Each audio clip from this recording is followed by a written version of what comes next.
7:30 de la mañana, 6:30 de la mañana en Canarias. La casualidad ha querido que el día que fallece el hombre que acuñó el término exuberancia racional para referirse al boom que se estaba viviendo en la bolsa americana en los años 90, vinculado a la tecnología y que derivó en el estallido de la crisis .com, haya fallecido el mismo día que se desploma, que hay una explosión en SpaceX en bolsa. Una caída espectacular de la empresa de Elon Musk del 16%, 400.000 millones de dólares que se han esfumado del mercado en cuestión de horas. Y en 3 sesiones, SpaceX cae un 23%, 600.000 millones de dólares menos de capitalización de mercado.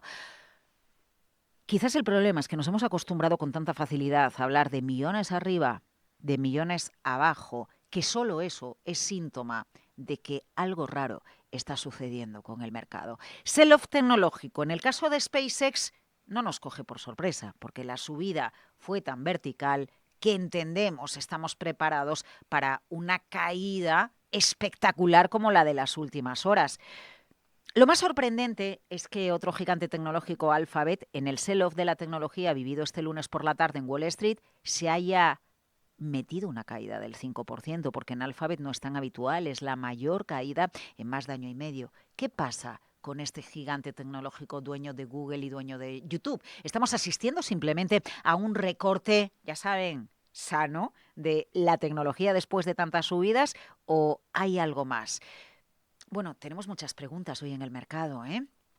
La que más inquieta es el nombre de quién va a sustituir a Rachel Reeves como ministra de Hacienda en el Reino Unido cuando Starmer abandone, ayer anunció que se iba, pero cuando abandone de facto en el mes de julio el 10 de Downing Street. ¿Cuál va a ser la política fiscal del ministro de Hacienda, del nuevo premier laborista, teniendo en cuenta que al mercado hay que darle las dos cosas: credibilidad en la recaudación de impuestos y para poder hacer frente a todos los gastos, pero a la vez hay que darle un cierto margen de austeridad para que no parezca que todo vale en la política económica y fiscal del Reino Unido? Y a esta pregunta sumamos otra. Tiene que ver con lo que sucede en España, con lo que sucede en casa, porque la condena del Supremo al que fue ministro Ábalos, a sus colaboradores en la trama de las mascarillas, algo que debería poner en cuestionamiento y en jaque las maneras en las que se trabaja y se vive en España y se hace política en España, pasa completamente inadvertido para los mercados financieros. El IBEX 35 vuelve a marcar un máximo histórico por encima de los 19.500 puntos. A un lado, la bolsa, las inversiones, la oportunidad de hacer negocio. Y al otro lado, la política. Quizás hemos normalizado en España algo que no sucede en el Reino Unido y que no sucede tampoco en Estados Unidos o en Francia, donde cuando no hay presupuestos los primeros ministros dimiten. En casa, en España, hoy no vamos a tener cuadro macroeconómico para arrancar presupuestos como se nos había dicho y no pasa nada. En casa, el Supremo condena muchísimos años de cárcel a colaboradores del que sigue como presidente del gobierno y no pasa absolutamente nada. El IBEX 35, la inversión y el dinero siguen su curso. ¿A ustedes qué les parece? Buenos días.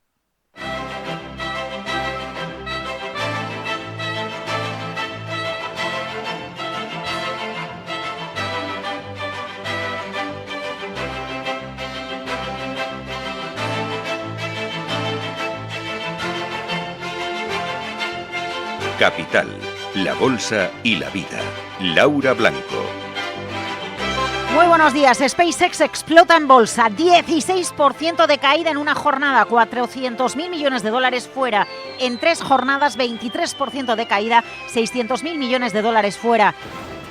La caída es proporcional al espectáculo de la subida. Coincide el recorte en bolsa del equity de SpaceX con la salida al mercado para la colocación de deuda. Y todo esto se produce en una tarde-noche de lunes en la que se vivió un sell-off en la tecnología en el mercado americano. Le dieron bien a Alphabet. La referencia de la semana, Micron Technology. Recuerden, este miércoles se espera un incremento del beneficio espectacular porque no hay tarjetas de memoria. Eso es lo que falta en el mercado. Y como la demanda sube tanto y no hay oferta, los precios los pueden subir, los márgenes de estas compañías que tienen hardware se disparan y de ahí que se espere este miércoles un resultado espectacular que quizás venga a enmendar el mercado. Un mercado que ha encajado muy bien la marcha de Starmer. Estaba más que descontada por el mercado. La incógnita es, por cierto, hoy que se cumple una década del referéndum del Brexit, la incógnita es quién va a ser el ministro, la ministra de Hacienda que sustituya a Rachel Reeves y si convence al mercado de deuda, el gran mercado del mundo, y a la libra, el gran termómetro de cómo le va o no le va a un país. El petróleo sigue cayendo. Las bolsas también. En esta ocasión no podemos establecer ningún tipo de relación. El petróleo, el futuro del Brent entrega en agosto en Europa por debajo de los $78 el barril porque se han levantado las sanciones a la circulación de petróleo de Irán por el estrecho de Hormuz. De hecho, están pasando ya la siguiente fase, las negociaciones entre Irán y Estados Unidos, porque las negociaciones evolucionan, progresan adecuadamente. ¿Y más referencias para el mercado? Bueno, pues sí, la de Alan Greenspan. Una generación de economistas, de analistas y de periodistas crecimos con él, ese hombre que vivió el crash del 87 y ahí dijo: la Reserva Federal haga lo que sea necesario. ¿De quién bebió años después Mario Draghi? ¿Recuerdan ustedes? Y bueno, pues vivió el boom de las .com o la bajada de tipos que se producía tras el 11 de septiembre. Alan Greenspan, comentado, analizado por Ignacio Baquiano de Leverage Group. Momentos de mercado claves, esa crisis del año 87, ese Black Friday, crisis del 2000, realmente también me venía a la cabeza cuando empezó a hablar de esa exuberancia irracional que fue en el año 1996 y el mercado, la burbuja tecnológica no explotó hasta marzo del 2000 y eso también trae recuerdos hoy en día con la burbuja de la IA, en qué momento se puede llegar a romper respecto a llamadas de mercado. La figura de Greenspan, el momento que atraviesan los mercados financieros, el petróleo, las negociaciones Irán-Estados Unidos, de todo ello vamos a hablar a partir de las 8 de la mañana con Luis Vicente Muñoz y con JP Morgan, con Lucía Gutiérrez Mellado, directora de estrategia de JP Morgan Asset Management para España y Portugal. En la gran tertulia de la economía, Juan Verde, estratega internacional para el sector privado y público, Carmen Morales, profesora de IE Business School, y Eric Freeman, CEO y cofundador de Alpha Managed Systems. Enseguida la gran tertulia de la economía, enseguida la crónica de la preapertura de las bolsas, con un IBEX que está volando ahí arriba por encima de 19.500 puntos y con unos titulares que enseguida les va a acercar esta jornada de martes Miguel San Martín, Capital, La Bolsa y la Vida, dirección técnica Esther La Paz, Íñigo Jalón.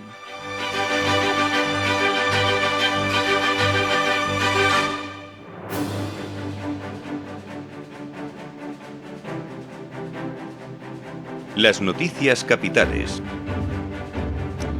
Pues Miguel, lo último es que Irán ha anunciado esta misma mañana que han concluido las negociaciones técnicas con Estados Unidos y que pasan a la siguiente fase. Lo ha asegurado Buenos Días a la agencia IRNA el viceministro de Exteriores iraní. Confirma la creación de 4 grupos de trabajo y que la siguiente fase involucrará a un comité de alto nivel. Estará integrado por el presidente de la Asamblea Consultiva Islámica, por el propio ministro de Exteriores y el vicepresidente de Estados Unidos, además de los primeros ministros de Qatar y Pakistán, aunque no han dicho cuándo va a comenzar esa siguiente fase. Estados Unidos permite exportar a Irán petróleo durante 60 días. Donald Trump asegura que Hormuz está totalmente abierto. Y que tiene el control total sobre el estrecho pese a la confusión que rodea actualmente la situación sobre ese paso marítimo. Además, Trump ha vuelto a advertir a Irán sobre el cumplimiento de los compromisos firmados y esa ventana de 60 días para que ambas partes logren un acuerdo de paz.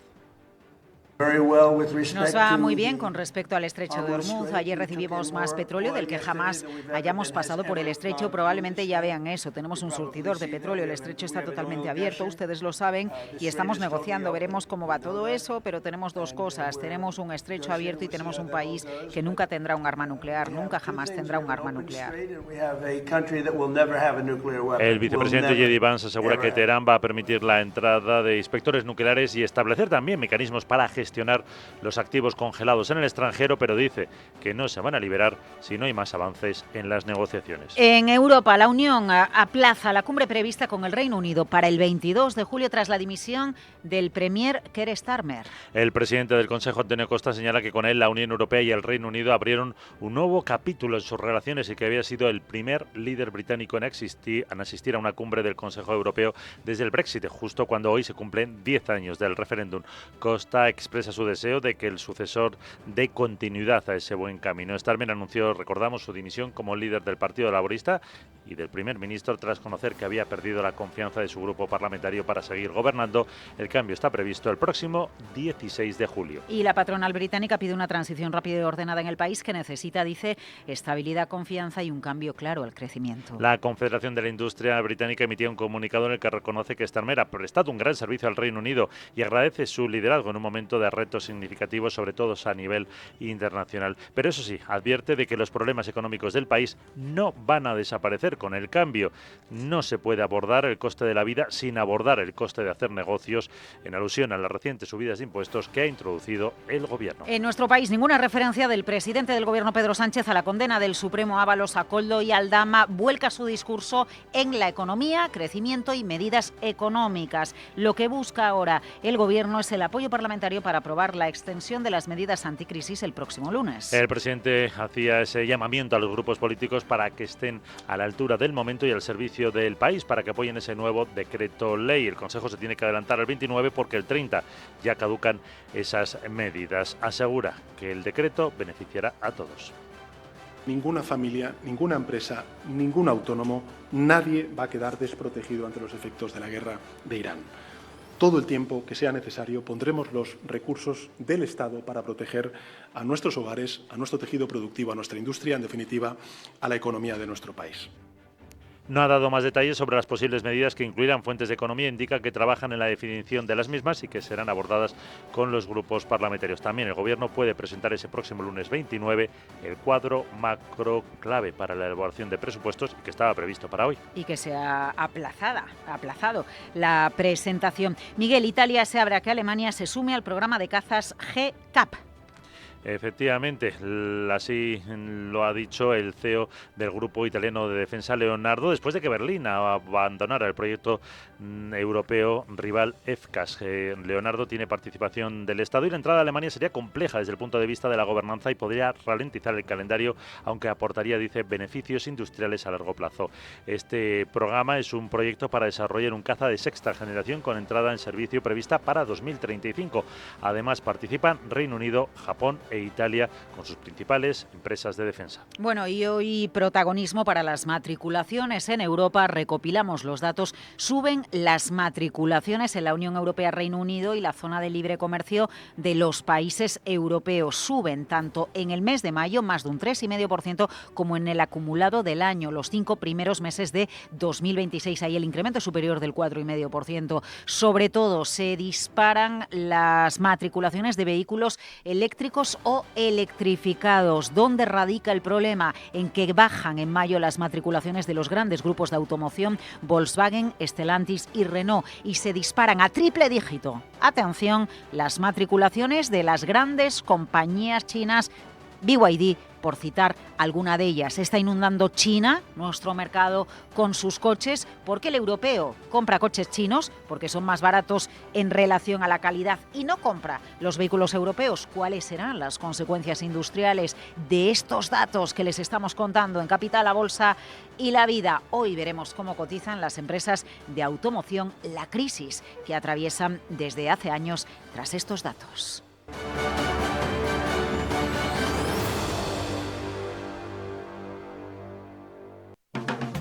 Javier es el maestro panadero de Panaderías Centeno. Hace pan. Hace 32 años que lo hace. Y lo hace de 1000 formas y tamaños. Alberto, su jefe, quiere hacerse a un lado y dejar las panaderías. Y él quiere comprarle la empresa. Nunca imaginó que lo haría, pero lo va a hacer. Ser de los que hacen. Banco Sabadell. Y si pudieras atraer capital de forma ágil, global y en tus propios términos, Token City te facilita la infraestructura tecnológica y la cobertura regulatoria para hacerlo. Tokeniza tus activos y pone el valor de tu negocio al alcance de inversores institucionales y minoristas de todo el mundo. Token City, la innovación financiera con el rigor que exige el mercado de capitales. Entra en la web de Token City para saber más.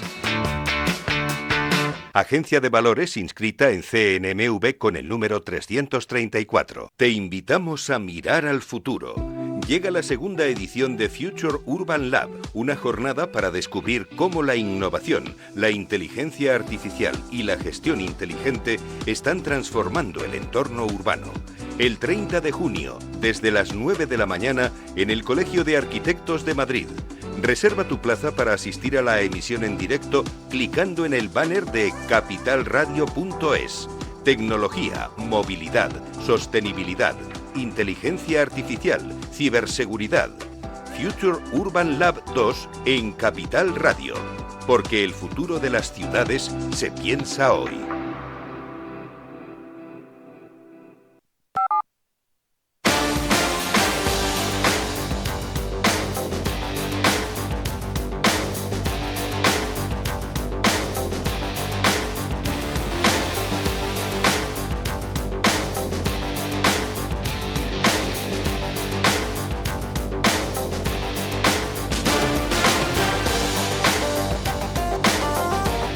Dice Donald Trump que si no lo hace Estados Unidos, lo harán los chinos. Se refiere a la computación cuántica. ¿Qué pasa en la primera economía del mundo? ¿Qué firma ha plasmado Donald Trump? Guillermo Luna, buenos días. Buenos días. Donald Trump vuelve a poner la tecnología en el centro de su estrategia económica y geopolítica. El presidente de Estados Unidos ha firmado este lunes 2 órdenes ejecutivas con el objetivo de acelerar el desarrollo de la computación cuántica y también blindar los sistemas informáticos federales frente a las amenazas del futuro. Un movimiento que, según la propia Casa Blanca, responde directamente a la creciente competencia tecnológica con China. La primera de las órdenes lanza una ofensiva nacional para construir antes de 2028 un ordenador cuántico capaz de realizar investigaciones científicas avanzadas. La administración Trump quiere coordinar a laboratorios nacionales, universidades y empresas privadas para lograr un hito que podría transformar sectores enteros desde la inteligencia artificial hasta el descubrimiento de nuevos materiales o medicamentos. La segunda orden se centra en la ciberseguridad. El gobierno estadounidense quiere acelerar la emigración de sus sistemas a la llamada criptografía postcuántica, es decir, métodos de protección diseñados para resistir la enorme capacidad de cálculo que tendrán los futuros ordenadores cuánticos. El objetivo es que los sistemas federales clave estén adaptados entre 2030 y 2031, varios años antes de los plazos que se manejaban hasta ahora. Así lo ha expresado el propio Donald Trump. Las tecnologías cuánticas representan la próxima generación de innovación en computación, detención y redes con una enorme importancia para el crecimiento económico, la investigación científica y la ciberseguridad de nuestro país. Es algo realmente trascendental lo que estamos haciendo hoy y el país está progresando notablemente, como bien lo saben. Durante la firma, la Casa Blanca ha insistido en que la carrera cuántica ya no es una cuestión académica, sino un asunto de seguridad nacional. De hecho, uno de los mensajes que más se repite dentro de la administración Trump es que si Estados Unidos no lidera esta revolución tecnológica, otros países, especialmente China, podrían hacerlo primero. Las órdenes también contemplan el desarrollo de sensores cuánticos para aplicaciones militares y espaciales capaces de mejorar la navegación en entornos donde no existe cobertura GPS o detectar infraestructuras ocultas bajo tierra. Además, llegan pocas semanas después de 2 iniciativas de la administración Trump destinadas a reforzar la inteligencia artificial y la ciberseguridad en una estrategia más amplia para consolidar el liderazgo tecnológico estadounidense. Y Wall Street ha tomado nota. Empresas vinculadas al sector cuántico han recibido con entusiasmo este anuncio que refuerza la percepción de que Washington está dispuesto a respaldar con dinero público y también con apoyo regulatorio una industria considerada, Laura, estratégica para las próximas décadas. Trump se adelanta. Si no lo hacemos nosotros, lo hacen los chinos. Guillermo, gracias. Capital, la bolsa y la vida. Tu dinero, tus decisiones. En Selfbank ofrecemos depósitos, más de 10.000 fondos de inversión, 2.700 ETFs o fondos cotizados y miles de acciones, con apoyo experto cuando lo necesites. La inversión en productos financieros puede implicar pérdidas. Selfbank es la marca digital de Singular Bank. Infórmate en selfbank.es/invertir.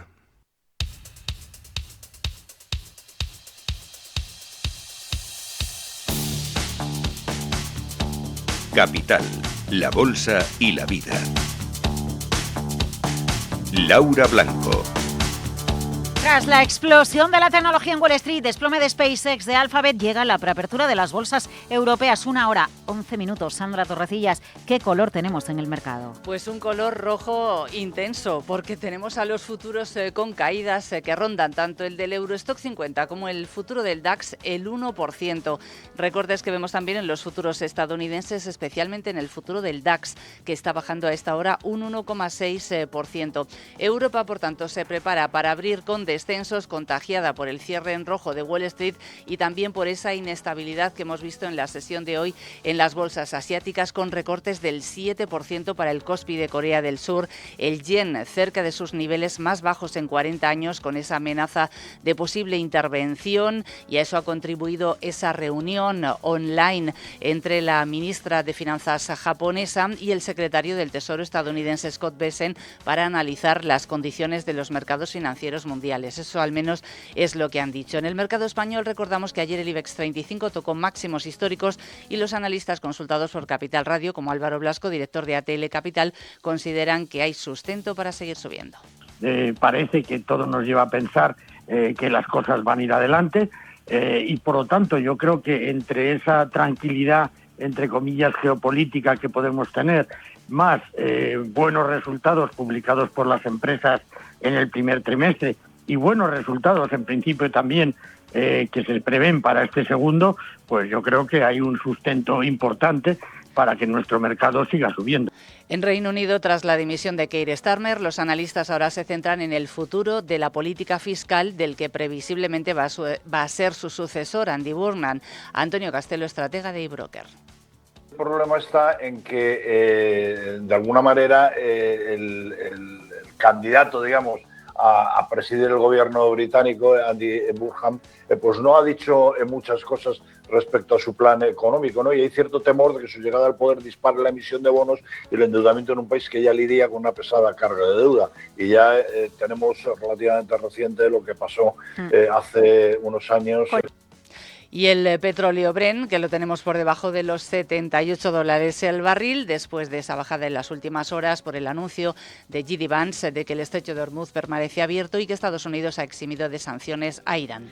A ver cómo reaccionan las compañías automovilísticas europeas a los datos de matriculaciones, Sandra. Sí, vamos con ellas. Esas matriculaciones que son un indicador de las ventas. Si cogemos Unión Europea, Gran Bretaña y la Asociación Europea de Libre Comercio, han subido 3,6%. Se han vendido más de 1.150.000 coches en el mes de mayo. Los vehículos electrificados dominan el mercado.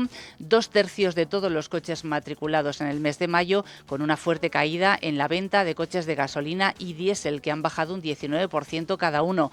Las empresas chinas amplían su presencia. Si miramos a los fabricantes tradicionales europeos, han perdido terreno. Las matriculaciones de Renault, de Stellantis, de Volkswagen han caído entre un 1 y un 3%.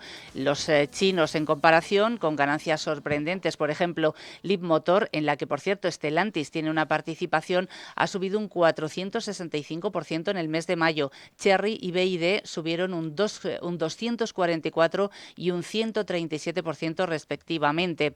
Y si miramos que la evolución de Tesla, también ha extendido su repunte por cuarto mes consecutivo. Han subido más de un 100% sus ventas, sólida recuperación después de más de un año de caídas. ¿Y Audax Renovables acaba de publicar resultados? Sí, nos están llegando en estos momentos las cifras de la empresa de renovables española. Beneficio neto, el ajustado, 16,1 millones de euros, es un incremento del 11%. Si miramos los ingresos, superan los 534 millones, que supone un descenso del 6,5%, y el EBITDA 33,4 millones. ¿Y Talgas, un apunte, Sandra? Sí, es el mayor distribuidor de gas en Europa, está presentando inversión hasta el año 2032, 13.000 millones de euros, es un incremento del 15% respecto al plan estratégico anterior y se va a centrar sobre todo en la modernización de la infraestructura de gas en Italia. Sandra Torrecillas, muchas gracias.